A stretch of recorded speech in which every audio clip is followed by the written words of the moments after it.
ആനകളെ അവിടെ നിന്നും തിരികെ കൊണ്ടുപോകേണ്ടതാണ്. മറ്റാനകൾക്ക് പുലർച്ചെ പൂരത്തിന് ശേഷം മാത്രമാണ് പ്രദർശനം അനുവദിക്കുക. പകൽപൂരത്തിന് ശേഷം മറ്റ് പ്രാദേശിക ഉത്സവ കമ്മിറ്റികളുടെ ആനകൾക്ക് ക്ഷേത്ര പ്രദർശനം ഉണ്ടായിരിക്കുന്നതല്ല. പുലർച്ചെ പൂരത്തിന് ശേഷം മാത്രമാണ് പ്രാദേശിക ഉത്സവ കമ്മിറ്റികളുടെ ആനകൾക്ക് ക്ഷേത്ര പ്രദർശനം അനുവദിക്കുക. ഈ തിരക്കിനിടയിൽ മറ്റാനകളെ പ്രദർശനം ചെയ്യുക അസാധ്യമാണ്.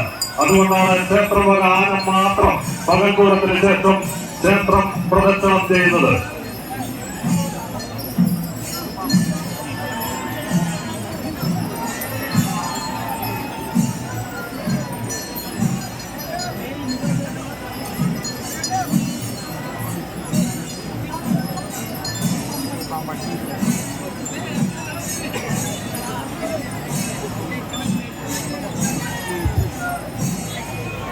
ഉത്സവപ്രേമികൾ ശ്രദ്ധിക്കുക.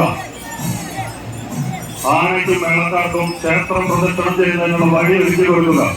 ക്ഷേത്ര മൈതാനത്തേക്ക് പ്രവേശിക്കാൻ ശ്രമിക്കരുത്. ദയവ് ചെയ്ത് സഹകരിക്കുക. പൂർത്തി എഴുന്നള്ളിപ്പ് ഇതിനോടകം അവസാനിച്ചു കഴിഞ്ഞു. ഇനി ക്ഷേത്ര പ്രദർശനം